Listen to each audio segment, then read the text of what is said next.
자, 오늘은 범사에 감사라는 제목으로 너무 유명한 구절입니다. 데살로니가 전서 5장 16절에서 18절 외우시는 분도 계시죠? 함께 한 목소리로 읽고 말씀 나오도록 하겠습니다. 함께 읽겠습니다. 시작!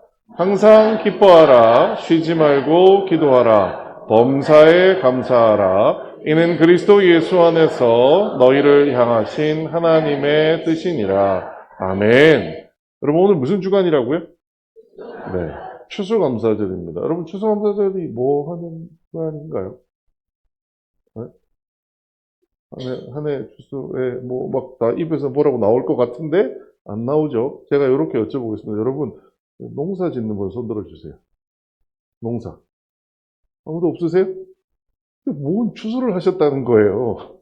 네? 농사 짓는 분 아무도 없는데 추수감사절이라는 절기를 우리가 왜 지키고 있을까요? 너무나 익숙하게 우리가 추수감사절이라고 얘기를 하다 보니 그냥 당연히 그런가 보다라고 생각하게 된 것 같아요. 그래서 오늘 저희는 추수감사절의 의미를 말씀을 통해서 그리고 좀 부족하지만 저희 경험을 통해서 한 번 더 살펴보는 시간을 갖고자 합니다. 여러분 최초의 추수감사절 언제였을 것 같으세요? 최초의 추수감사절. 제가 찾아보니까 1620년도 그 영국의 청교도들이 미국 대륙으로 자기의 신앙의 자유를 찾아서 미국 대륙으로 떠나와서 폴리머스라는 곳에 정착하게 됩니다. 정착한 사람들의 수가 한 102명 정도가 건너왔다고 해요. 여러분 생각해 보세요. 자, 지금 우리가 살다가 미국에 가도 쉬울까요? 어려울까요? 어렵죠. 근데 이 당시에는 공항이 있었을까요? 뭐 버스가 있나 차가 있나 편의점이 있나 아무것도 없습니다. 그래서 폴리머스라는 곳에 딱 가자마자 102명이 정착을 했는데 그 해 겨울에 50명이 죽습니다. 왜 갔다고요? 신앙을 지키러 갔습니다. 그런데 50명이 죽습니다. 그 이듬해가 됐더니 그 동네 원래 살고 있던 원주민 완파노아그족이라고 하는 사람들이 어디서 이상하게 생긴 사람들이 와가지고 자기들이 보기에는 정말 저래가지고 살겠나? 이런 생각이 들게끔 아무것도 못하다가 얼어 죽고 배고파 굶어 죽고 이런 걸 보니까 너무 불쌍한 거예요.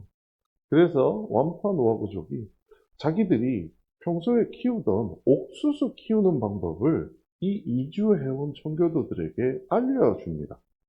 그래, 봄에 심었던 옥수수를 가을에 경작하게 된 거예요.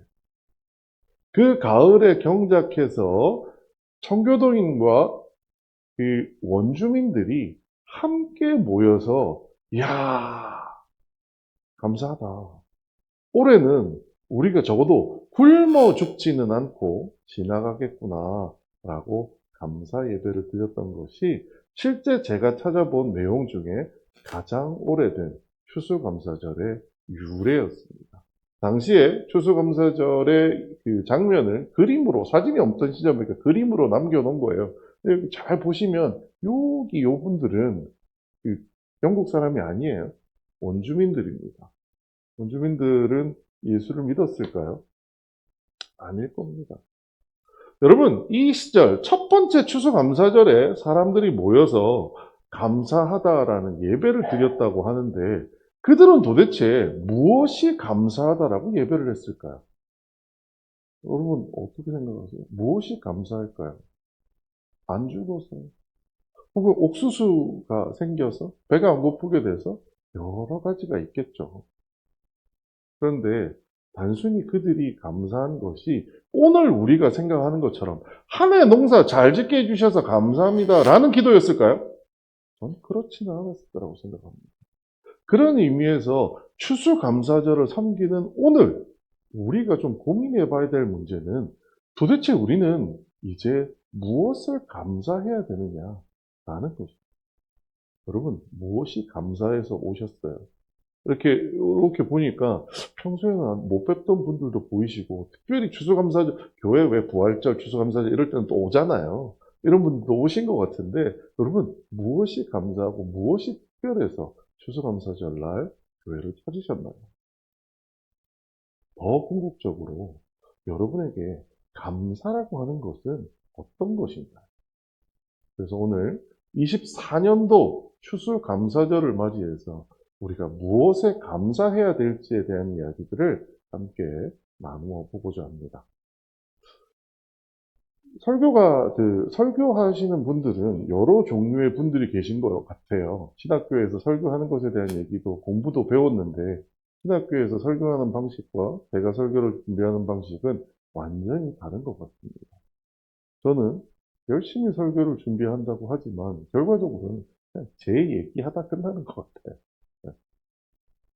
오늘 저는 저의 감사에 대한 이야기를 여러분과 함께 나누어 보고자 합니다. 여러분 성경에 보면 구약과 신약을 통틀어서 여러 가지 인물이 나옵니다. 여러분들은 그 인물 중에서 가장 부러운 사람, 이 친구는 진짜 내가 좀 닮았으면 좋겠는데, 이 친구는 정말 좋은 것 같은데, 라는 인물이 혹시 있으신가요? 여러 사람이 있을 겁니다. 어떤 분은, 제가 들어본 분 중에서 많은 분은 다윗을 얘기하시는 분도 계셨고요. 예. 그런데 저에게 가장 부러운 인물을 꼽으라면 이 사람입니다. 여러분, 사무엘. 제가 사무엘을 왜 부러워할까요? 사무엘이 너무 부러운 한 장면이 있습니다. 뭐냐면 바로 이 말씀입니다. 우리 한 목소리를 같이 한번 읽어볼까요? 시작. 여호와께서 임하여 서서 전과 같이 사무엘아 사무엘아 부르시는지라 사무엘이 이르되 말씀하옵소서 주의 종이 듣겠나이다 하니. 무슨 얘기예요? 사무엘이 어렸을 때 하나님께서 친히 사무엘을 부르십니다. 몇 번요? 3번 부르세요. 무려 하나님이 부르셨는데 2번은 사무엘이 엘리 제사장이 부르나? 그리고 엘리 제사장한테 찾아가요. 근데 3번째가 돼서 엘리 제사장이 눈치를 채고 야, 너 이렇게 누가 또 그런 소리가 들리면 이렇게 대답해봐 라고 하는 게 이 구절입니다. 전 이 장면이 사무엘이 너무 부럽습니다. 왜요? 하나님한테 말을 하면 하나님이 대답을 해주신다는 거예요. 물론 성경에서 여러 사람들이 하나님께 대답을 해주는 게 보이지만 이렇게 구체적으로 어렸을 때부터 하나님이 대답해 준 유일한 인물은 저는 사무엘밖에 없었다라고 생각합니다. 여러분은 어떠세요? 여러분은 요즘에 저녁에 탁 오셔가지고 기도하시고 하면 하나님이 음성을 들려주세요? 잘 왔다. 어? 그래, 네 기도 제목 내가 들어줄게. 여러분, 하나님이 그렇게 여러분의 음성을 들려주세요? 저는요, 너무 안타깝지만 솔직히 정말로요. 단 한 번도 하나님의 음성을 들어본 적이 없습니다. 더 끔찍한 이유가 뭔지 아세요? 왜 제가, 그러니까 세상에 하나님의 음성을 듣는 사람도 잘 없습니다. 그럼에도 불구하고 제가 왜 더 끔찍하게 생각하느냐. 저희 아버지 보세요. 저희 아버지는요, 치유의 은사가 있는 목사님이세요. 기도를 탁 하면요, 아픈 분이 병이 났습니다. 세상에 저희 어머니는요, 예언하는 은사가 있으세요. 저는요, 이 두 분의 피를 물려받았는데, 치유의 은사는 고사하고, 예언은 고사하고, 아니, 하나님이 내가 아무리 말을 해도 저에게 단 한 번도 말씀하신 적이 없는 거예요. 그래서 저는 너무나 부러운 사람이 누구였냐? 사무엘이요. 여러분 앞에 공식적으로 제가 말씀드립니다. 여러분 성경에 나오는 여러 하나님의 은사 중에 제가 유일하게 받은 은사가 딱 하나 있습니다. 뭘 것 같으세요? 저 신유의 은사 없고요. 예언하는 은사도 없습니다. 기대하지 마십시오. 저에게 유일하게 있는 인사는 그저 저를 위해 방언하는 은사 하나 있습니다. 근데 한번 생각해 보면요. 그 방언하는 은사를 받을 때조차도 하나님은 저한테 너무하셨어요. 몇 번 여러분에게 말씀드린 적이 있는데요. 제가 방언을 받기 위해서 제가 열심히 기도한 게 아니고요. 저희 학교 중학교 선생님이 반에 있는 친구들을 끌고 학교 옆에 있는 교회에 데려가셨어요. 그리고 선생님이 얘기하십니다. 자, 지금부터 선생님이 그만할 때까지 주기도문을 해. 주기도문을 합니다. 하늘에 계신 우리 아버지. 주기도문을 하는데 이건 도대체 몇 번을 하라는 건지 1시간이 지나고 2시간이 지났어요. 근데 정말 놀랍게 같이 갔던 친구 중에 빵 터진 겁니다. 뭐가요? 빵이 터진 거예요. 주기도문 하다 말고. 그는 누구의 자녀였을까요? 유일하게, 제 지금 기억나는 친구인데요. 부모님이 교회 안 다니는 친구예요. 이상한데. 난 목사들인데. 그렇게 한 2주가 지났습니다. 또 매주마다 끌려가니까 이제는 너무 지겹고 싫은 거예요. 근데 걔 하나만 방언을 받았으니까, 뭐 그냥 그런가 보다 했어요. 그런데 같이 가던 친구들이 대여섯 명 정도 됐는데, 시간이 지날수록 한 명, 한 명 방언을 받기 시작합니다. 근데, 맨 마지막. 제가 지금 기억해보면 그렇습니다. 처음에 한 다섯, 여섯 명이서 했는데요. 방언을 받은 친구들은 선생님이 끝나고 나서 이제 더 이상 교회로 데려가지 않습니다. 새로운 멤버들이 투입되는 거예요. 그럼 저는 뭐예요? 유급생입니다. 유급생이 돼서 그 방언하는 곳에 남아있게 돼요. 저희 아버지가 누군데요? 그 당시에 그 마산시내 무학산 기도원의 원장이셨는데, 그럼 방언이 안 나오는 거예요. 그때 친구들이 방언을 받고, 정말 맨 마지막에 남은 사람이 누구였냐? 알겠습니다. 너무너무 원망스러웠습니다. 이제는요, 오기가 생겨요. 하나님, 도대체 나는 왜? 나는 왜? 그런데 실제 제가 방언을 받던 때도 제가 기억해보면요, 너무 황당합니다. 친구들은요, 주기도문 하다가 갑자기 애가 꼬꾸라지더니 따다다다다다다 이렇게 방언을 하는 거예요. 그런데요, 저는 실제 지금에 와서 생각해보면 그때 내가 방언을 받은 거구나라고 생각하는 날이 있습니다. 그날 저에게 무슨 일이 일어났냐면 방언이 터진 게 아니고요. 눈물이 나기 시작해요. 그리고 한 시간 내내 울었어요. 그럼 저는 이렇게 눈물이 날 정도면 방언이 나올 법도 한데 방언이 안 나와요. 근데 그때는 그 눈물이 나면서 무슨 생각만 드냐면 하나님 잘못했어요. 하나님 잘못했어요. 내가 선생님을 미워한 것도 잘못한 것 같고 옆에 있는 친구를 미워한 것도 잘못한 것 같고 회개만 한 2시간을 한 것 같아요. 펑펑 울면서. 그리고 났더니 남들이 방언할 때는 따따따따따 하는데 저의 방언은 아니에요. 마치 어린애가 말을 배우듯이 떠듬떠듬 하게 되는 방언이 나오는 겁니다. 그래서 옆에 있는 친구들이 저한테 얘기합니다. 야, 내가 볼 때 너는 방언이 아닌 것 같아. 우리 아버지가 누군데요? 우리 아버지가 무학산 기도원 원장인데 결국 그렇게 시간이 지났더니 저도 다른 사람과 똑같이 방언 기도하는 사람이 되어 있더라고요. 이 과정 보시면 여러분 어떤 생각이 드세요? 사무엘이 부러울 만하죠? 이야, 사무엘 얼마나 좋을까? 말만 하면 하나님 딱딱 들으시고 나는 뭘 해도 맨 꼴찌에. 그 외에도 저는 하나님을 향하여 엄청나게 많은 기도를 했습니다만 그 기도에 하나님은 응답해주지 않으시는 것 같았습니다. 왜요? 여러분 다 알고 계시다시피 저는 대학 시험에 낙방했어요. 수많은 대학 시절에 많은 어떤 문제들 앞에서, 기로회 앞에서 하나님께 기도했지만 하나님께서는 제가 원하거나 제가 기대하는 방향대로 저를 인도해 주지 않으셨습니다. 시간이 지났습니다. 우연찮은 기회로 회사에 입사를 하게 됐는데 제가 회사를 다닐 때가 언제였느냐? 여러분 딱 IMF 때였어요. 여러분 IMF 때는 합격 통보를 받은 사람도 어떻게 돼요? 다 잘립니다. 합격 통보를 받았다 합격 취소 통보를 받는 일이 허다했었습니다. 그 시절에 대기업에 입사한다고요? 불가능합니다. 그런데 조그마한 스타트업에서 일을 하고 있는데 같이 일하던 선배가 저한테 자기가 먼저 퇴사하고 나가더니 야, 너 혹시 SK라는 기업 한번 다녀보고 싶어? 라고 전화가 온 거예요. 형님, SK면 대기업인데 다녀보고 싶죠. 그랬더니 그 당시에 여러분 상상이 안 가실 거예요. SK그룹에서 영어 점수 없이 회사에 입사한 사람은 저밖에 없습니다. 저 영어 점수가 없었어요. 토익, 토플 점수가 없었어요.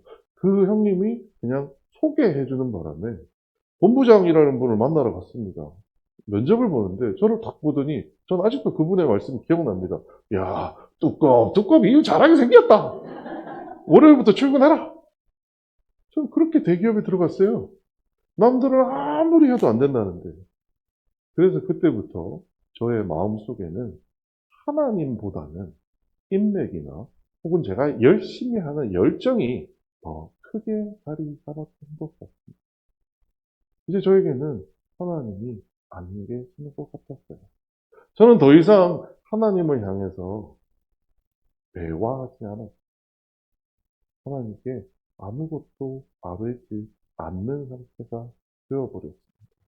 그리고 오히려 저는 제 주변에 있는 인맥을 넓히기 위해 그리고 저의 실력을 늘리기 위해서 애를 썼던 것이 그 당시 저의 모습이었던 것 같아요. 제 명함이었어요.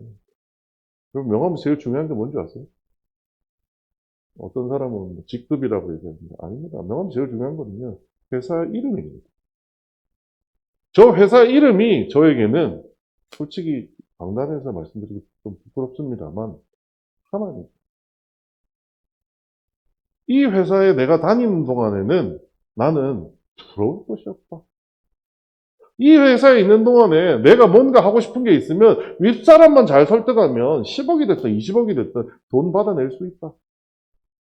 과장 내부라니까 계약서 써서 40억을 받아서 프로젝트를 하고 나니까 무서울 것이 없어져. 그런데요, 여러분 회사 다녀보신 분들도 아시죠? 제가 딱 12년 다닌 것 같습니다. 13년. 13년을 딱 다니고 났더니 더 이상 회사가 저를 원하지 않더라고요. 저는 회사를 계속 하나님처럼 이렇게 섬기고 싶은데 회사가 저를 원하지 않게 되는 순간이 옵니다. 그래서 이 회사를 저는 떠나게 된 거고.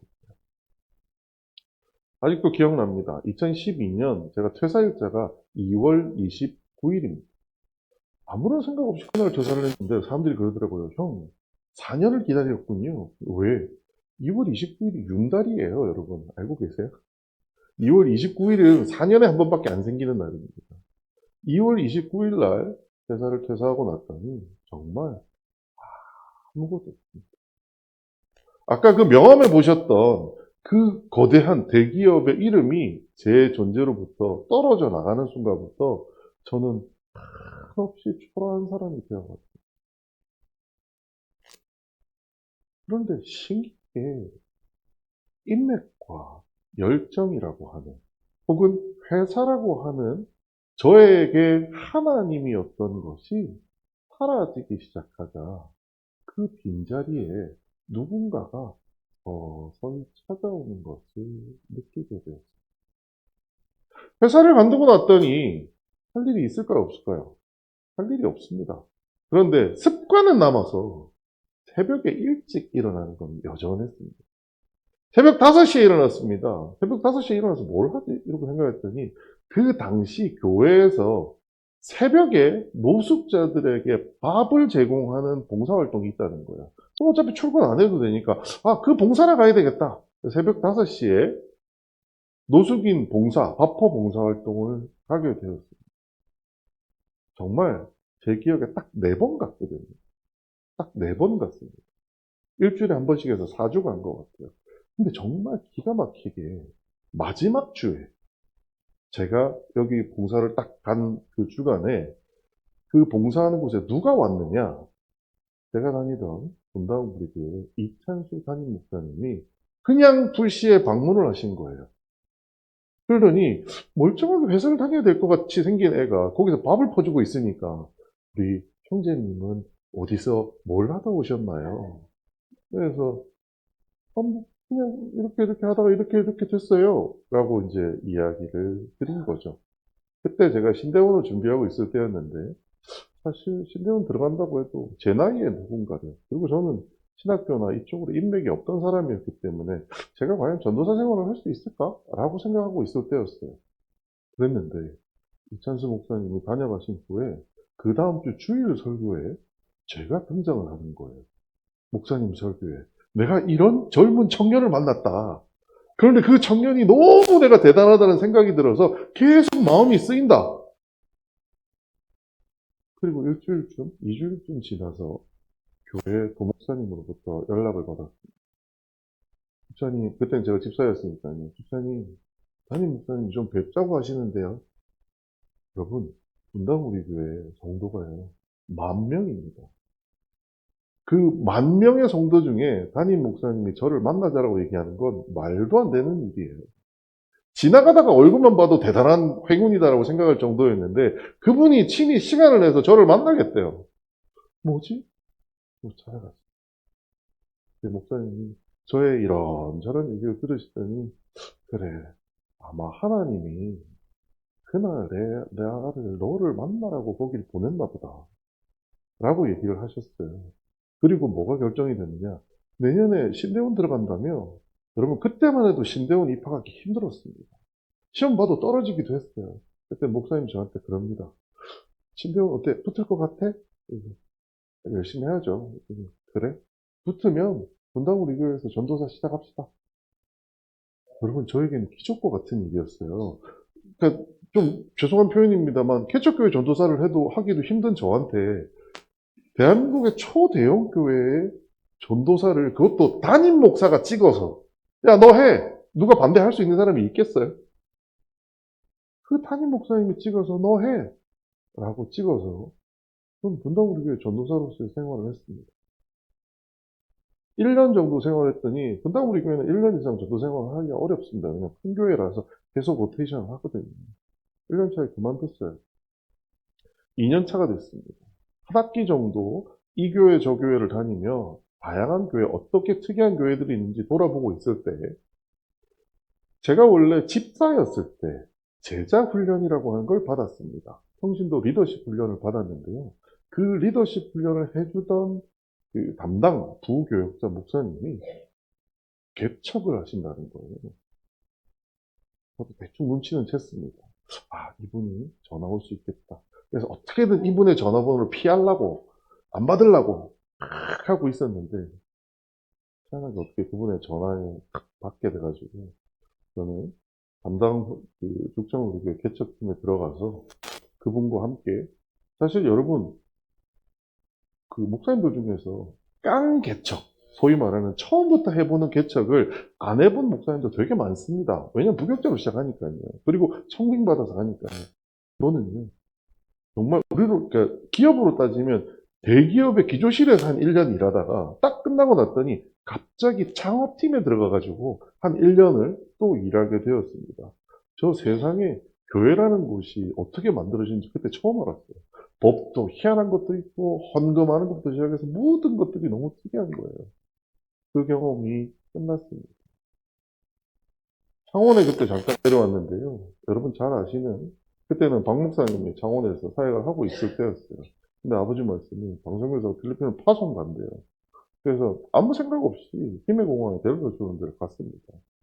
봤더니 방송교사님과 저희 여동생이 보이는 게 아니라 저희 아버지 어머니만 보이세요. 아이고, 이제 저 딸하고 사위하고 가면 우리 아버지 우리 엄마 외로워서 없잖아. 그래서 그 자리에서 저도 모르게 덜컥 약속을 해버렸어요. 뭐라고요? 제가 2주에 한 번씩은 내려올게요. 여러분 기억나세요? 2주에 한 번 내려온다는 게 2019년까지 매주 내려왔습니다.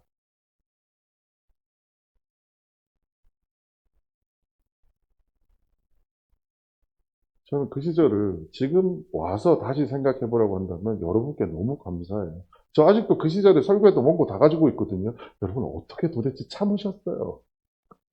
네? 야, 이런 설교를 어떻게 그 성도들이 참아주지? 라고 할 정도로 저는 그 당시에 다른 교회에서 해야 되는 설교 연습을 열심히 하는 시간들이었습니다. 그리고 2019년도에 더 이상 못 내려오겠다라고 생각하고 그 교회에다가 그때 제가 말씀드렸죠. 2019년 12월 마지막 주가 제가 마지막으로 설교하러 온 주간이었습니다. 여러분 기적같이 그 다음 달에 뭐가 터졌어요? 코로나가 터졌습니다. 오고 싶어도 못 오는 거예요. 코로나가 터져서 뭐 먹고 살지? 라고 할 때 여러 번 말씀드렸지만 기가 막히게 선배한테 전화가 와서 야 어제 내 꿈에 네가 나왔는데 아무개한테 전화해봐. 야, 무슨 엘리야인 줄 알았어.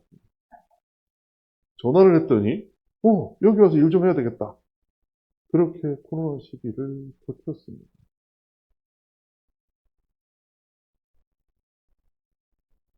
제 인생을 둘로 나눠 본다면 하나님에게 대화를 해보려고 열심히 애쓰던 시절, 그 다음에 하나님과 아무런 대화를 안 했는데 희한하게 하나님이 저를 끌어가던 시절, 두 시절로 나뉘는 것 같습니다. 아무리 애쓰고 기도해도 하나님 내가 기도한 거 한 번도 안 들어주시더니 왜 지금 와서는 나는 아무 말도 안 했는데 뜬금없이 분당 우리 교회 담임 목사를 만나게 해서 분당 우리 교회에서 전도사 생활을 하게 하시더니 제자 훈련 받았던 그 목사님이 제일 먼저 개척하게 만들어서 그 개척교회 가서 개척을 경험하게 하시고 선교사 파송 가는 게 뭘 대단한 일이라고 거기 따라갔다가 덜컥 약속하는 바람에 한 2년 정도를 설교 연습하게 만드시고 코로나가 터졌더니 코로나가 터지는 시점에 기가 막히게 알아서 그만두게 하시고 서울에서 좋은 직장에서 호가호위하며 살 수 있도록 준비해 주시는 저 기도 한 번도 안 했습니다. 옛날에는 하나님 저 서울대 가야 됩니다. 이런 기도 엄청 했었어요. 근데 그 기도 하나도 안 들어주셨어요. 그런데요. 하나님 저 전도사 생활 분당 우리 교회에서 해보고 싶어요. 정말 단 한 번이라도 제가 입 밖에 내밀었다면 전 거짓말입니다. 한 번도 한 적이 없습니다. 근데 하나님이 알아서 저를 끼워넣으시고 하나님이 알아서 개척팀에 넣어주셨고요. 하나님이 알아서 설교를 훈련하고 연습할 수 있는 시간을 허락해 주셨던 겁니다. 왜요? 왜 그러셨을까요? 오늘 우리 본문은 너무 익숙한 본문입니다. 항상 기뻐하라, 쉬지 말고 기도하라, 범사에 감사하라. 이는 그리스도 예수 안에 있는 너희를 향하신 하나님의 뜻입니다. 여러분, 감사하다라는 말이 어떤 의미일까요? 여러분, 감사하다. 실제 헬라어로 적혀 있습니다. 근데 그 헬라어에 감사하다는 유카리스테오라고 하는 단어인데요. 여기 유카리스테오가 세 가지 단어가 결합되어진 단어입니다. 여기 첫 번째 유는 뭐냐? 좋게, 잘, 영어로 하자면 굿 이런 뜻이에요. 그 다음에 카리스, 여러분 들어보신 분들 있을까요? 카리스가 뭐냐? 은혜, 호의 이런 뜻을 가지고 있습니다. 그 다음에 테오는 뭐냐? 행하다라는 뜻을 가지고 있어요. 그래서 감사라고 하는 말의 뜻이 뭐냐 하면 내가 받은 은혜에 잘 대응하는 것, 그게 감사하는 겁니다. 맞는 말이죠? 틀리지 않습니다. 그런데 이번에 말씀을 연구하다가 하나님이 기가 막힌 것을 하나 보여주시더라고요. 우리 과거에 감사라고 하는 게 뭔지 한번 생각해 보죠. 앞에 사람이 길을 막고 서 있습니다. 그러면 제가 어떻게 하나요? 저거 이게 지나가야 되니까. 앞에 있는 분들한테, 길 좀 잠깐 비켜주시겠어요? 요청을 합니다. 그러면 상대방이, 그래요. 제가 비켜드릴게요 하고 비켜줍니다. 호의를 베풀죠. 그럼 제가 지나가면서 뭐라고 얘기해요? 감사합니다. 이렇게 얘기하는 거죠. 저는 이게 우리가 하는 감사라고 생각했어요. 뭐요? 하나님, 서울대 가고 싶어요. 하나님이 호의를 베푸셔서 네가 공부는 머리를 그거밖에 안 되지만 내가 어떻게 해가지고 보내줄게 라고 하면 그렇게 제가 서울대를 들어가서 하나님께 감사합니다 기도하는 거 이게 저는 감사라고 생각했어요. 그런데 제 인생에 하나님이 보여주신 호의는 요청이 없는데 주신 거예요. 저는 분당우리 교회 전도사가 되고 싶다는 말씀 하나님께 기도한 적이 단 한 번도 없습니다. 국정 우리 교회에서 개척을 경험하고 싶다. 초대교회에서 설교 훈련을 받고 싶다고 얘기한 적 단 한 번도 없습니다. 하지만 하나님이 알아서 호의 은혜를 베풀어 주신 거예요. 도대체 이게 뭘까요? 여러분, 은혜라는, 카리스라는 그 은혜라는 말이 동사로 바뀌면 카이로라는 말로 바뀌는데요. 이 카이로라는 말은 기뻐하다라는 말이 들어요. 하나님이 우리에게 은혜를 베풀어 주신다. 예수님이 우리에게 은혜를 베풀어 주신다는 말의 뜻은 뭐냐 하면 하나님이 우리를 어떻게 하신다고요? 기뻐하신다. 하나님이 우리를 기뻐하신대요. 여러분, 이거는 구약 성경에 이미 적혀 있습니다. 뭐라고 되어 있나요? 같이 한번 읽어보겠습니다. 시작! 하나님이 지으신 그 모든 것을 보시니 보시기에 심히 좋았더라. 하나님이 만드신 다음에 사람을 봤더니 어때요? 보기에 좋았더라는 거예요.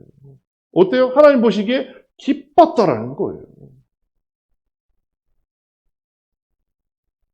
뭔가를 했나요? 아무것도 안 했습니다. 그런데 만들어진 그 자체를 보고 하나님 뭐라고 하세요? 이야, 너는 나의 기쁨이다, 야. 이렇게 말씀하신 것이 하나님 은혜의 본질이라는 겁니다. 우리는 은혜를 뭐라고 보통 착각하느냐? 내가 하나님께 요청하면 그 요청에 따라 호의를 베풀어 주시는 것이 우리에게 은혜라고 생각을 합니다. 그런데 하나님의 은혜는 조금 다릅니다. 우리가 아무런 요청을 하지 않아도, 자, 그래서 이 말이 나옵니다. 우리 같이 한번 읽어보겠습니다. 시작. 우리가 아직 죄인 되었을 때 그리스도께서 우리를 위하여 죽으심으로 하나님께서 우리에 대한 자기의 사랑을 확증하셨느니라. 우리가 아직 뭐였을 때요? 죄인이었을 때요. 아니, 우리가 하나님께 뭔가를 요청하는 건 둘째 치고요. 하나님 보시기에 꼴보기 싫을 수도 있는 그 죄인일 때부터 어떻게 하셨다고요? 그리스도가 우리를 위해 죽으심으로 우리에 대한 하나님이 우리를 사랑하신다는 것, 하나님이 우리를 기뻐하신다는 것에 대해 증명하셨다라는 거예요. 최초의 주장은 어디에 있느냐? 창세기 1장 31절에 있습니다. 여러분, 그냥 가만히 계셔도요, 여러분 아무리 죄를 지으셔도요, 여러분이 어떤 존재여도 하나님은 여러분을 뭐 하시는 분이시라고요? 기뻐하는 분이십니다. 하나님은 여러분이 죄인일지라도 하나님은 기뻐하십니다. 혹시나 우리가 믿지 못할까봐 누구를 보내셨어요? 예수님을 보내셨습니다. 보내신 걸로도 모질라 그 독생자 대신 예수님을 십자가에 못 박혀 죽기까지 왜 죽이셨어요? 나를 사랑하고.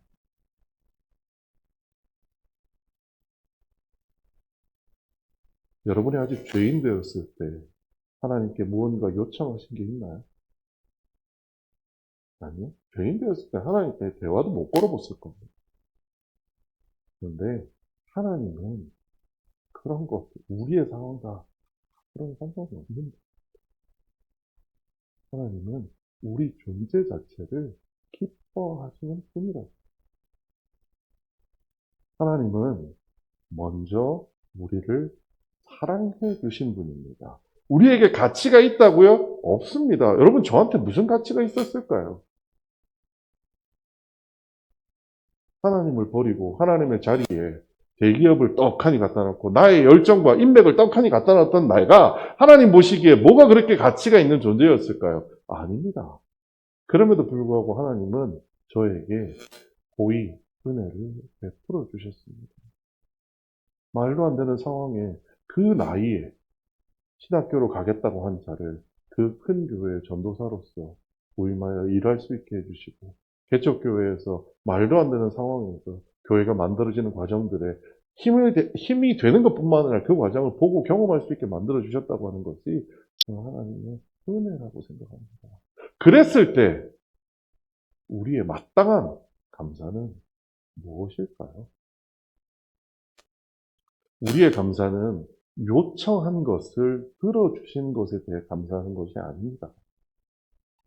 여러분, 추수감사절, 만약에 여러분이 농사를 지으셨다면, 그래서 여러분이 기르셨던 농작물 중에 그 농작물들을 가져오신 거라면, 어쩌면 여러분 이렇게 생각하실 수도 있습니다. 하나님, 올해 제가 농사 잘 짓게 해달라고 했는데, 진짜 하나님께서 그렇게 해주셔서 너무 감사합니다. 이렇게 생각할 수 있을 거예요. 처음 102명의 선교도 성도들이 아메리카 대륙으로 건너가서 50여 명, 절반 가까운 사람이 죽어나가고 다음 해 옥수수 추수해서 인디안들과 함께 모여 먹을 때 그들이 무슨 감사를 했을까요? 저는 첫 해에 안 죽인 것에 대해서 감사했었어요. 하나님, 내 옆에 당연히 저들이 죽어가는 것처럼 나도 죽었어야 되는데 그 상황에서도 나를 구해주심을 감사합니다. 하나님, 내가 알지 못하는 저 인디안들을 통해서 나를 구해주신 것을 감사합니다. 그들은 결국 하나님께 요청한 것에 대해서 그 요청을 하나님이 들어주셨다고 감사하다고 생각하지 않았을 겁니다. 그들이 감사한 것은 하나님이 먼저 나를 사랑해 주셨다라는 겁니다. 여러분은 요즘 어떻게 감사하고 계신가요? 여러분의 수많은 기도 제목이 혹시 저와 같이 사무엘을 부러워하는 그러한 기도 제목이시라면 다시 한번 우리가 생각해 보아야 합니다. 여러분, 범사에 감사라는 말은 그래서 통하는 말입니다. 범사에 감사가 뭔가요? 언제나 모든 일에 감사하는 겁니다. 여러분, 근데 언제나 모든 일에 감사할 수 있나요? 저의 경우를 들어볼까요? 하나님, 입시에서 낙방하게 해주시니 감사합니다. 말이 되나요? 그게 말이 됩니다. 저는 생각했습니다. 왜 그때 내가 그렇게 하나님한테 기도했는데 왜 그거를 하나님 하나도 안 들어주셨어요? 저 그만큼 열심히 하고 그만큼 애썼고 그만큼 기도했는데 하나님 저 왜 안 들어주셨어요? 이유는 간단합니다. 하나님 뜻이 아니었기 때문에.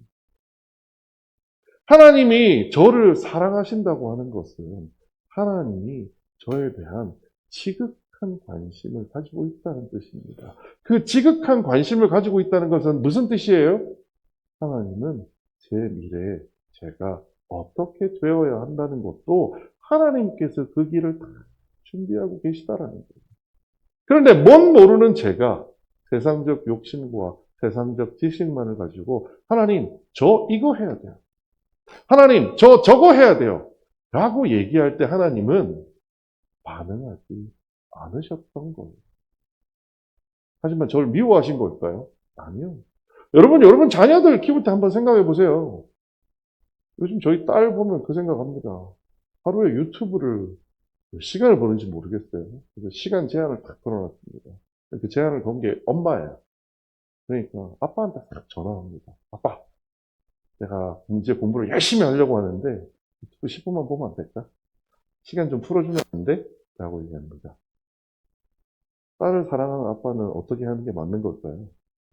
그래, 10분만 풀어줄게. 라고 하는 게 맞는 걸까요? 아니요. 아무 말도 하지 않습니다. 네가 정말 꼭 필요하면 엄마한테 요청해. 아빠한테 이제 아빠는 안 들어줄 거야. 라고 전화를 끊습니다. 저에게 응답하지 않으셨던 하나님이 어떤 분인지 지금 와서 생각해 보면은요. 응답하지 않으신 이유는 간단합니다. 왜요? 네, 제가 하나님 뜻과 반대로 가고 있었기 때문에. 그럼 왜 갑자기 하나님은 아무런 요청도 안 했는데 저에게 이렇게 호의를 베푸시는 걸까요? 혹시 간단합니다. 제가 하나님 뜻대로 하기 시작했기 때문에.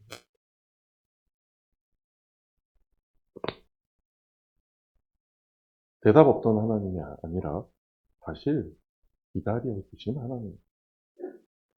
여러분의 기도 제목이 혹시 여러분 뜻대로 이루어지지 않는다면, 그것이 지속된다면 여러분 한번 생각해 보십시오.